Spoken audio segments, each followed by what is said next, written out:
speeches together were about 30 minutes.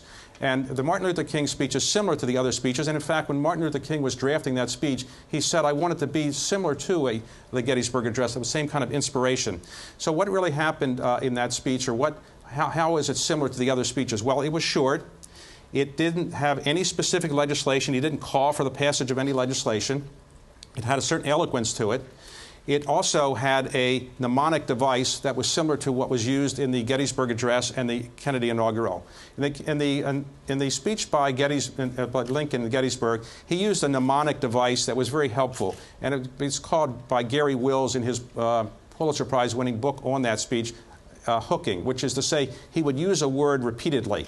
So 407 years ago, our fathers brought forth in this country a new nation dedicated to the proposition that all men are created equal. So he would use the word dedicated over and over and over again. And if you go through the Gettysburg Address, you'll see the word dedicated in almost every other sentence. And there are other words like that that were used repeatedly. And that kind of hooking brought the whole speech together. Again, it was only given in 2 minutes. In the Kennedy inaugural address, he used another device called antithesis. He didn't say that he actually intended to do it. Antithesis is the device where you contrast things, and the contrast helps the listener remember it. So ask not what your country can do for you, ask what you can do for your country. Never negotiate out of fear, but never fear to negotiate.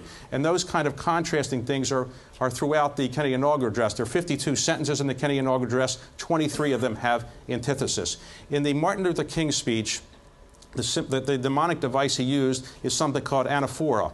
And that is a speech-writing device which basically sets up a predicate and keeps repeating it. So in other words, I have a dream, and then it talks about what the dream is. And then I'll say repeatedly, I have a dream, and talk about it, what it is. Let freedom ring, and then he will talk about what freedom rings means in this particular context. So repeatedly he used that device, and it obviously helped to make the speech work. There's one major contrast between, or two major contrasts between the Kennedy inaugural address and the Lincoln Gettysburg Address and the Martin Luther King Address. One, the other two speeches, the Kennedy and the Lincoln Address, were given by presidents of the United States, public officials. The speech by Martin Luther King was given by a private citizen. Normally, great speeches, ones that have the test of time, are usually given by public officials in great public settings.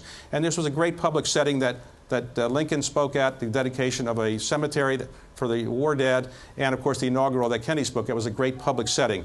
But and there was a great public setting as well that Martin Luther King spoke at, but it was a private citizen, not a public official. But there's one other great difference between the two speeches I referred to and the Martin Luther King speech that's probably the most impressive thing about it.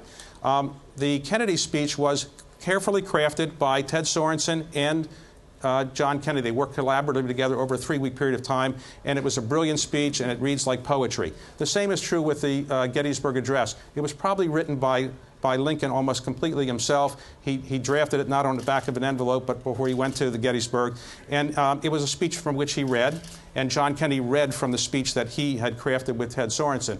In the case of Martin Luther King, he had crafted a speech. He had worked on it off and on for about 4 days, and he stayed up to 4 a.m. the night before actually working on it and writing it out in longhand. It was typed up, and it was distributed to reporters, and people had the text of it. But then about halfway through the text, he departed from the text, and the part that you remember, I have a dream, let freedom ring, had nothing to do with the text. It was completely and totally off the top of his head. Now, standing in front of 250,000 people, the biggest assemblage ever in Washington at that time for a march of